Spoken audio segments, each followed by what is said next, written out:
News. Tonight, an elderly man explains how he fended off an intruder in his Illawarra home. Calls to have CCTV installed following another rock-throwing incident, and a far south coast sea mammal released following a rescue operation. Good evening, I'm Jeff Phillips. 83-year-old Illawarra man Neil Ralph fought off an attempted robber yesterday morning. Today he spoke about the ordeal, offering a poignant message for the man who broke into his home and who remains on the run. A normally quiet street in lockdown. This was the scene that unfolded after a would-be thief broke into the home of Neil Ralph. It was just before 6 a.m. when Neil woke up and changed into his walking gear. He briefly left his bedroom but returned to find an intruder crouching in the corner. He said, "All I want is your wallet." And I said, "Yeah, I haven't got one." At a time when many people would cower, the sprightly 83-year-old jumped straight into action, blocking the exit and grabbing a nearby chair. Picked it up by the handles and walloped him with it. But And then did it just fall apart? Yeah, just break apart. He gave me a push, and I went down on the floor, came up with a piece of this chair, and he had a piece. So we had a bit of an exchange of blows. The altercation continued and eventually the man left empty-handed. Neil called the police, who swiftly arrived, followed by an ambulance that took him to hospital. After receiving a few stitches, he was given the all clear. Today, he confirmed he's not shaken by the incident, saying the 4 decades he spent serving in the Navy helped him control the situation. Police are now working to find the offender. As for Neil, he has some stern advice to offer. My message to him would be, quit what you're doing, seek help to get out of this habit of going and robbing people. Try and make something positive of your life, not that, because you'll only finish up in jail forever if you keep that up. Tanya Dendrinos, Win News. A police officer suffered arm injuries after his car was T-boned by another car. Around 2 p.m, an 80-year-old woman was driving along Loftus Street in Wollongong when her Kia collided with a police car. Both were taken to Wollongong Hospital via ambulance for treatment. An Illawarra business owner says something needs to be done about rock-throwing incidents at the Shoalhaven River Bridge. He had to call police yesterday after a motorist came into his shop asking for help after her car was targeted, and it's not the first time. It's the gateway to the south coast, but motorists travelling on Illawarra Bridge are once again being targeted. Pretty dangerous, happens quite often. Several times in the last few days we've had people pull into the driveway here. Yeah, very dangerous. I mean, people are doing 80 through here, 70 and 80 k's an hour. Pretty large rocks hitting their windscreens. Yesterday, a woman was driving south over the bridge just after 8 a.m. when a rock was thrown, shattering her side mirror. A short time later, a second woman's car was hit.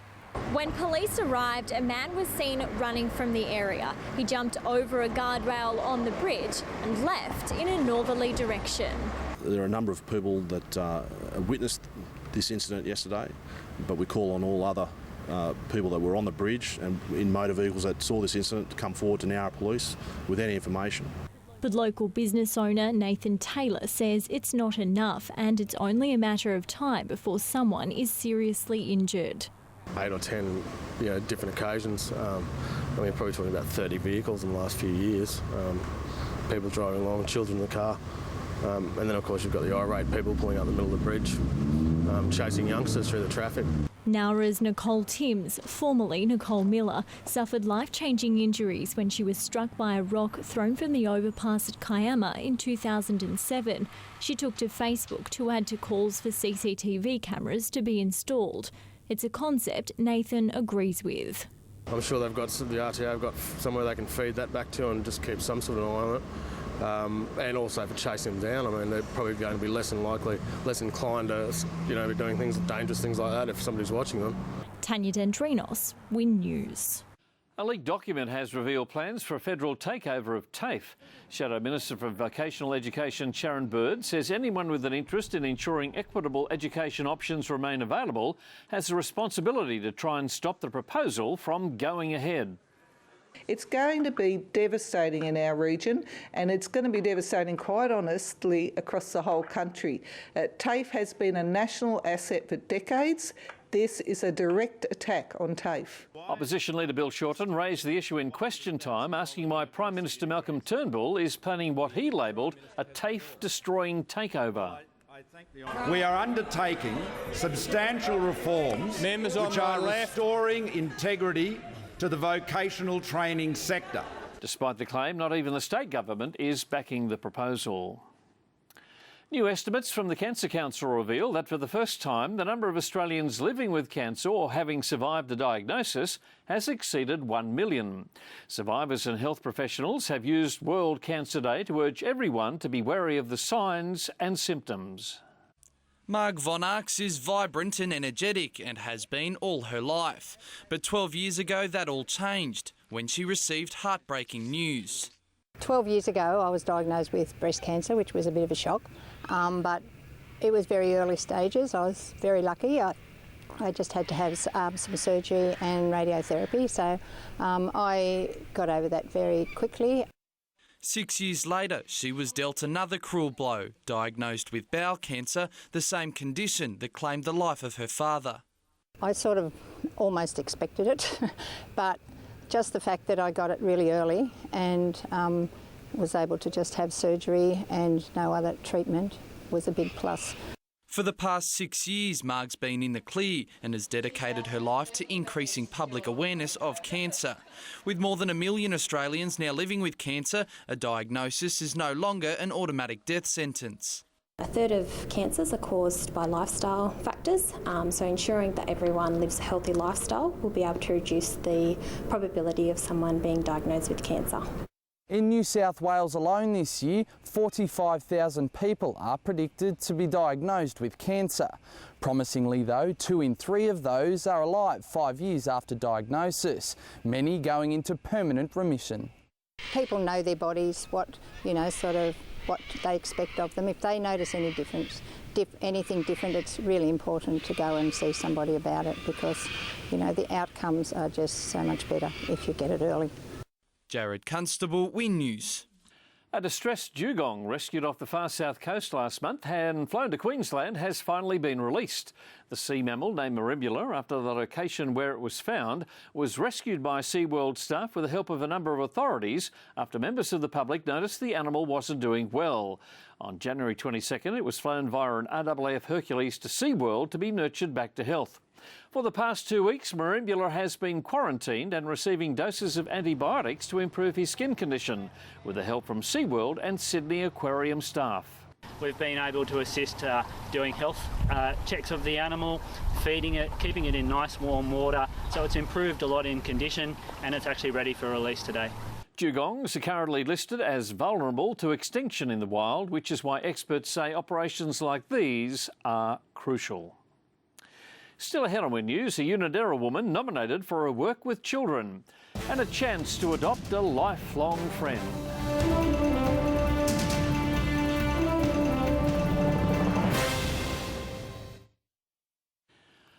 Welcome back. A Unadera woman is among the nominees for the Educator of the Year Award at the Australian Family Early Education and Care Awards. The mother of 6 has been honoured for her innovative approach to early education. Just a typical busy day at the home of Tony McClure. 2.5 years ago, Tony decided to become a family daycare educator. It's always been a busy house, but as the children have grown, it's gotten quieter. So I just fill it with other people's kids now. On any given day, Tony can have 4 children in her care, plus 3 more after school. The role of early childhood educators has never been so important, with a government report revealing a year-on-year increase in Australia's dependence on early childhood education and care services. They learn a lot before they go to school, so you're setting the foundations for them. What sets Tony apart and earned her a nomination for the Educator of the Year award is her dedication to the children in her care and her innovative approach to early education. I teach my group Auslan Sign Language, which they all really enjoy, and they do go home and show their families some signs that they've learned. The finalists will be announced in April, with the state and national winners decided in the months following. A modest Tony says there are plenty of others worthy of recognition. Win or lose, she'll continue fostering our minds of the future. I just love kids and, yeah, they're just a lot of fun and just seeing them grow and go on to school. Rob Beaumont, Win News. No one likes to get a fine, but new changes will now make it easier to pay them. An update to the Services New South Wales smartphone app now allows people to track payments and review photos of infringements. You can also use the app to see your licence and vehicle registration details, check your demerit points and update your licence address and contact details with the RMS. If you are thinking about getting a new pet, you're being encouraged to adopt one. For National Pet Adoption Day, a major pet store is teaming up with local animal rescue organisations to help turn heartbreak into hope for hundreds of animals. They're cute, cuddly and looking for a home. These canines and kittens are facing a grim future, but are hoping this weekend they can have their own happily forever after. At the moment we have about 40 animals in care.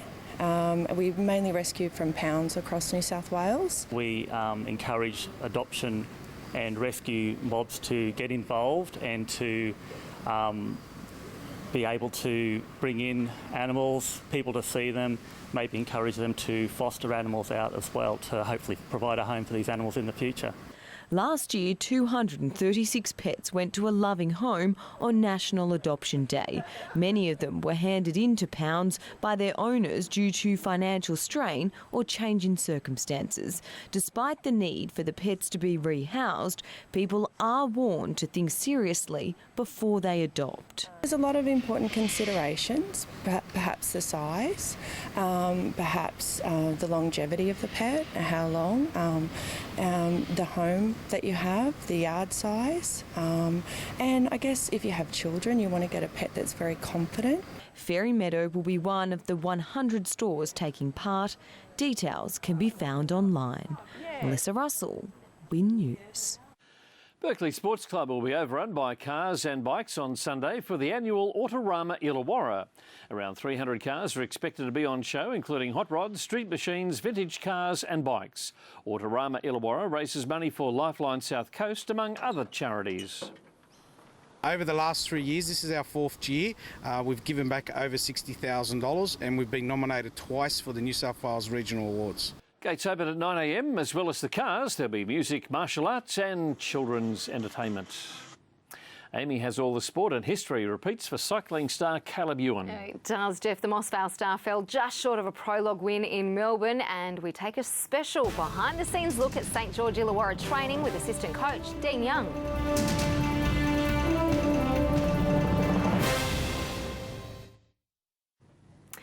In sport, the St George Illawarra Dragons have suffered a major blow ahead of their NRL season, with giant prop Mossy Masoi ruled out for 2016 after tearing his ACL. The Dragons have departed for the Auckland Nines and a trial against Wynnum Manly in Queensland for their first hit-outs of the year. Thanks to Dragons TV, Win News is able to bring you a special behind-the-scenes look at pre-season training with assistant coach Dean Young. It's been a tough 3-month pre-season slog for the St George Illawarra Dragons. Here we go. With plenty of blood, sweat and tears, the NRL side has been tried and tested on the training paddock before lining up for their first trial matches this weekend. All right, so we need to ramp it up today. We've been here for the last couple of weeks with pads and hit shields. Now it's time to start getting a bit serious. We're playing in 2 or 3 weeks. Ball.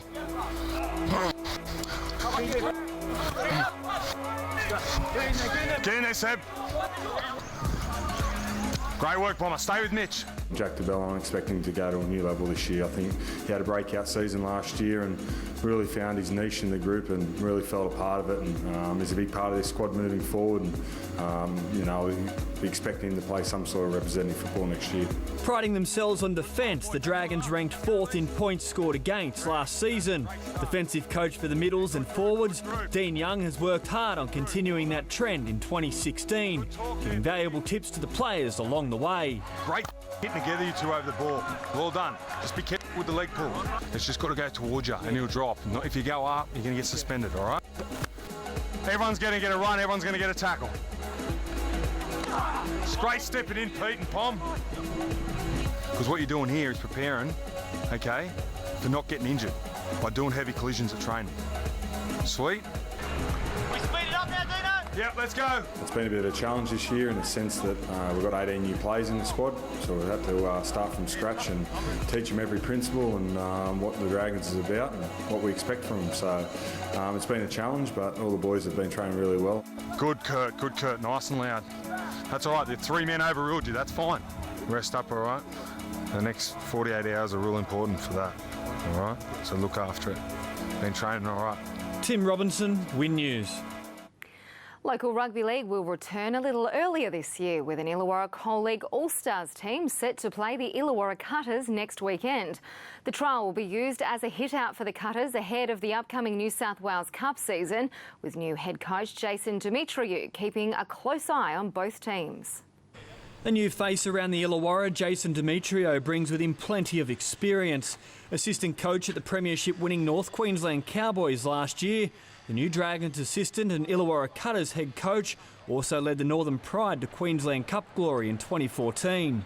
It's very similar to the Queensland Cup. It's strong competition. There's a lot of NRL players that get feedback into it, but the exciting thing about it is there's talent that wants to get an opportunity in NRL, and hopefully I can help some of the players from the Cutters get that opportunity. The Cutters' first hit out ahead of the New South Wales Cup season will see them involved in a new concept from Illawarra Rugby League.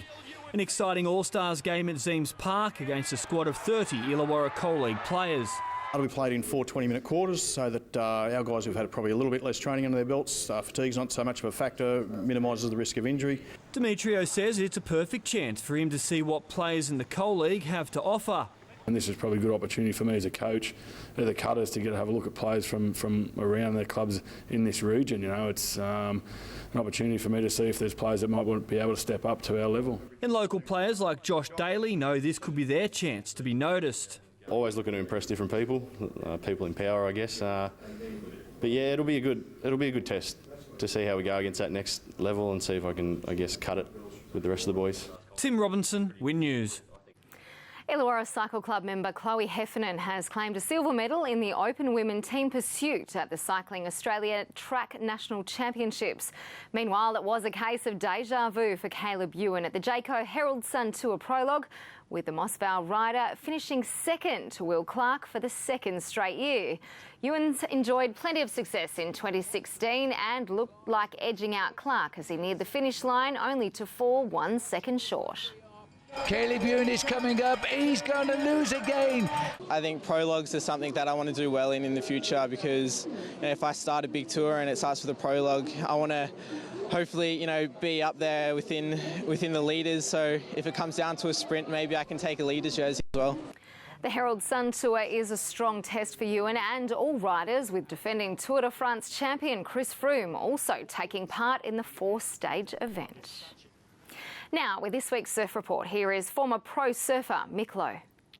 We're going to have plenty of waves right across the weekend, but unfortunately we're going to have plenty of wind to go with them. Tomorrow we'll see a rise in the southerly wind swell to around 4 feet. That southerly wind will still be blowing quite hard, so you will have to head to those southern protected corners to have any chance of a clean paddle. Saturday we'll see a continuation of the southerly wind swell coming through at around 4 feet. But there is a chance we may also see a small east-northeast swell in the mix, so keep an eye out for that. Winds again will be out of the south, so get to those southern corners. Sunday looks like being the best day, with the new southeast ground swell filling in at again around 4 feet.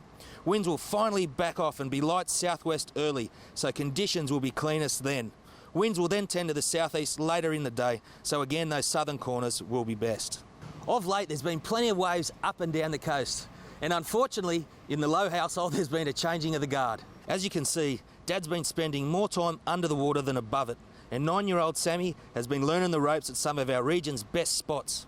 Hopefully the good run of surf continues for the rest of summer. Speaking of incredible surf, what about the footage coming out of Hawaii? They've had an incredible season. And Tom Dosland here, well, what about this wipeout? It's one of the best wipeouts I think I've ever seen. As always, if you get some footage of your daughter, your son, your grandma, we want to see it. So please send the footage through to the Win News Sports Desk or mlow@drbgroup.com.au. So if I don't see you out the back, I'll see you next week. Thank you, Mick Lowe, and I look forward to seeing those surfing grandmas. Absolutely. Thank you, Amy. Your Friday weather details, they're coming up next.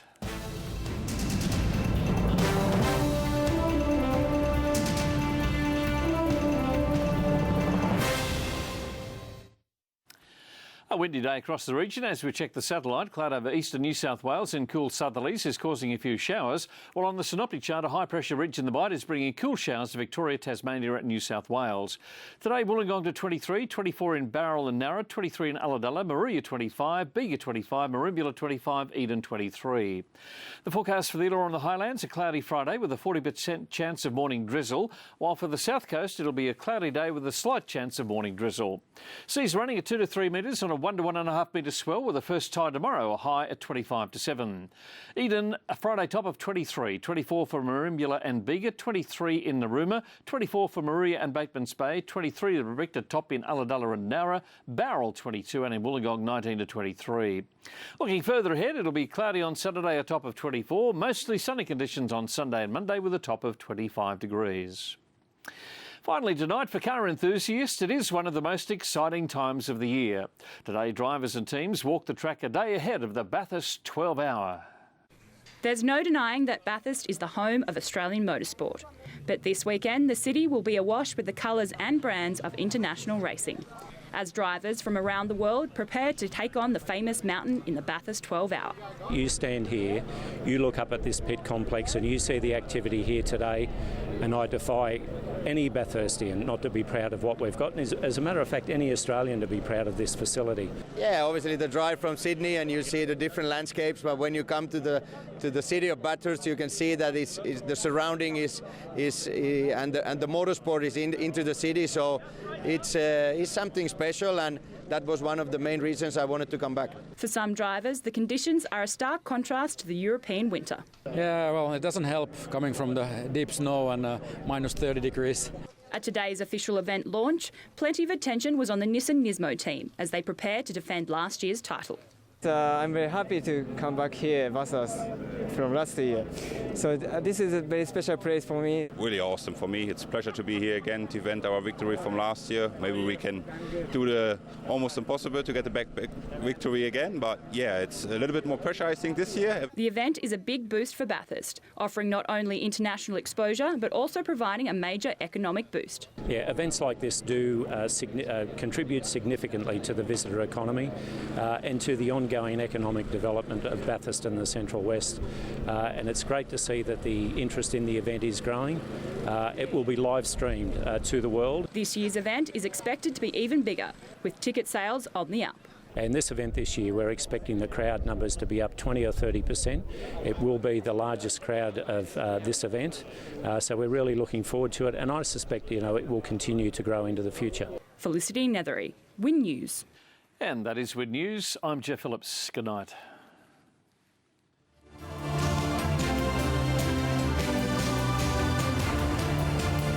This has been a Win News presentation. Win News, Regional Australia's #1 news source.